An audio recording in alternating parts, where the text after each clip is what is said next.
Welcome back. Now, the Commission of Inquiry into the Usindiso Building Fire continues at Newtown in Johannesburg. The municipality's emergency services halted proceedings in October after it was established that the initial Parktown building wasn't compliant with safety regulations and standards. The inquiry, led by retired Constitutional Court Justice Sisi Khampepe, is looking into the deaths of 77 people on the 31st of August when a blaze at the hijacked five-story Marshall building took place.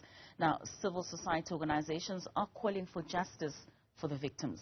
For more on this discussion, we are now joined by Mametlo Sibei, President of the General Industries Workers Union of South Africa. Mr. Sibei, thank you so much for joining us. It's always a pleasure to have you on the show.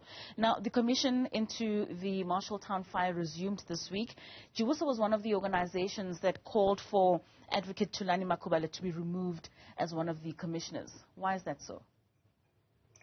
Yes, because this is an individual that, has been spewing a lot of hatred and prejudice against the migrants. His social media post, particularly between 2017 and 2022, indicate a clear and consistent bashing of the migrants, who we argue, since many of the victims of that fire are actually migrants. It means that this individual is prejudiced against the very victims that he is supposed to be delivering justice for. And that, we think, compromises the integrity and credibility of the commission itself. Speaking of that, there's been claims of inhumane treatment of some of the victims, being segregated according to nationality, some of them even being extorted. Do you believe that the authorities in South Africa are xenophobic? Absolutely, they are. And the reality is that I think it started with the last elections. You could say that the ANC had become xenophobic by its former program, but I think that has become true almost of all major capitalist parties in parliament, no longer just marginal parties or even organizations like movements like Operation Jula and all of this. And I think it is concerning going into next year elections, but I think what it demonstrates is a bankruptcy of capitalism and all of its parties to offer, or its incapacity to offer solutions to the real problem and crisis faced by the working class, including, by the way, the crisis of housing. Look at the situation in the inner city of Johannesburg. We have a situation in the city of Johannesburg where there is a backlog in terms of housing of 500,000 units, right? In the city which builds about 2,500 units a year, which means it will actually take us about 200 years just to meet the current backlog. But this is only a current backlog. The city is growing each and every year by something between 100,000 to 150,000 people a year. But Johannesburg is not unique. It is a crisis everywhere across the country. In fact, that crisis is getting worse because 13% of South African cattle are staying in informal settlements. And this list is growing because if you look where we were in 1985 when the ANC took over, there was a shortage of 1.5 million housing units. Today, the backlog sits at 3.7 million housing units that we need in order to provide a decent housing and accommodation for everyone. So do you put this to xenophobia, Sibei, or is it the inefficiencies of the current government being unable to service housing for the poorest borders of the many people that are coming into the country? I ask you this because, specifically with this case, many of these residents were moved to tin shacks out of the housing in which they were put in. And many argued, many organizations gave an uproar to this. But some people argued that the city of Johannesburg hasn't been able to house many of the South Africans that live within the city.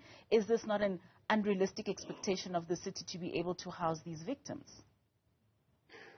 Absolutely not unrealistic. The crisis which I've outlined, right, it shows, in fact, just by the sheer scale of it, that it has nothing to do with migrants. there are many areas, particularly rural areas, including Limpopo, where I come from, where you can count number of migrants in many of the villages and so on and so on. But there is a crisis even there. You go to a mining affected communities, right, where some of the mines, even those that are operational, because of the economic distress, there is that crisis of housing. The problem is housing everywhere is created by capitalism, which does this. Remember, it created oasis of development in an ocean of poverty and underdevelopment, where you have a concentration of industrial and economic activity, which then compels people to leave vast areas of underdevelopment, to search for jobs, to search for better economic opportunities, but also just to access services. I mean, I'm from Limpopo. There was no prospects of me finding a decent university in Limpopo at the time. And I had to come to Gauteng in order to be able to get that education. That is what forces people to cities. But in this country, like everywhere across the world, across the capitalist world, they have not been able to overcome the crisis of housing. It is not only South Africa in that sense. Look, even in the US, the most richest civilization known to whole human history, people are sleeping under bridges. So we believe what you are seeing by way of xenophobia is politicians who represent a system that cannot overcome a crisis of housing, as they cannot overcome crisis of unemployment, of lack of access to education, lack of access to health, and many other crises that are faced by the working class under capitalism. And for that, they have to find scapegoat in order to divert attention from the bankruptcy of their program, from the bankruptcy and the failures of their own government and their own systems. And in this, everywhere, most of the right-wing populist politicians find migrants to be an easy scapegoat, and those are the people that are blaming for the crisis of their system, and including housing in this case. What do you believe is going to come out of this commission for the Usindiso fire victims? Look, there are a number of things that ourselves have said before. I mean, we have raised issues around, these sort of commissions, which, we have seen, like Falam Commission and many others, which are created really to cover up and, of course, to basically insulate from accountability the system and, of course, the government that ultimately is responsible for the tragedy at Marshalltown, but also for the crisis of housing in the inner city of Johannesburg and across the country. But nonetheless, we are, of course, making sure that we are represented there. There are two groups of lawyers that are representing the victims, but also, organizations that are working with us in this campaign to ensure that robust submissions are made to highlight the plight, not only of, people who were the victims of this fire, but also the circumstances that gave rise to it, which consist in the fact that the government has abdicated responsibility over hundreds of buildings. I mean, the last estimate was that there's over 230 so-called abandoned buildings in the inner city, of Johannesburg. And these are government which can travel. Most of them are actually owned by government. And what we are seeing there is a situation wherein government officials colluding with criminal syndicates, they extort money out of these disparate poor working class people to pay, tariffs for electricity, for water that they do not actually provide, and rental over a property they don't own. Politicians are allowing that because for them it means basically abdication of responsibility for providing those services. So that is a problem that needs to be addressed. We want those buildings to be upgraded into a decent shelter and decent accommodation for our people, for the working class people in the inner city of Johannesburg. But that's true of all major urban centers across the country. With that said, then what bold programs do you believe need to be put in place in order for this housing issue to be resolved in South Africa?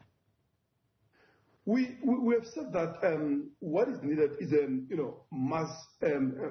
massive public works program to ensure that we build houses at a rate that will ensure that everybody has a decent housing in this country. As I've said, we have a backlog of 3.7 million housing units that we need to ensure that we abolish shacks and squalor that we see and degradation that we see in the inner city of Johannesburg, but also every major urban center in this country. We want, program that can build millions of homes at the same time as creating jobs for many people that are unemployed in this country, because the crisis of housing is also linked with crisis of unemployment. In a situation wherein housing is commodified and of course is accessible only to those that have an income and a decent income at that, it means that we have got to look at how do you then build houses, but also create jobs in order to sustain the housing conditions of many of those people that are going to be occupying that. Because if you are going to be charging them rental, if you are going to be charging them tariffs, they must be earning an income.